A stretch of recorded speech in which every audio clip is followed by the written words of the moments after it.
जिस्म फरोशी का धंधा करने वाली एक बरतानवी लड़की ने इंकशाफ किया कि ये धंधा अगरचे बहुत पुरकशिश नज़र आता है, लेकिन इसके कई तारीक पहलू भी हैं जो इस धंधे से वाबस्ता औरत की ज़िंदगी तबाह कर देते हैं। 29 साला फेनिला फॉक्स नामी इस लड़की का ताल्लुक बरतानवी शहर ब्रिस्टल से है, जो एक दहाई से इस शर्मनाक पेशे से वाबस्ता है। फेनिला ने अपने एक हालिया इंटरव्यू में बताया कि इस धंधे का सबसे बड़ा नुकसान ये है कि आप इस मुआशरे में तन्हा होकर रह जाते हैं। कोई भी आपसे ताल्लुक़ रखना पसंद नहीं करता। वो मर्द जो आर्जी तौर पर आपके साथ वक्त गुजारने के लिए पैसे देते हैं, उनमें से कोई एक भी ऐसा नहीं होगा जो आपके साथ शादी करे। फेनिला ने कहा कि जो लड़कियां इस इंडस्ट्री में आना चाहती हैं, उनसे कहूँगी कि अगर वो ज़िंदगी में तन्हा रह सकती हैं तो इस इंडस्ट्री में आएं।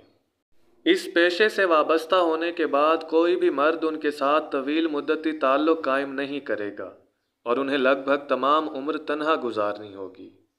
उम्मीद करता हूँ कि आपको आज की हमारी ये वीडियो पसंद आई होगी। अगर वीडियो अच्छी लगी हो तो इसे लाइक कीजिए और हमारे चैनल को सब्सक्राइब कीजिए ताकि इस तरह की मज़ीद वीडियोज़ आप तक आसानी से पहुँचती रहें। अपना और अपने प्यारों का ख्याल रखिए। अल्लाह निगहबान।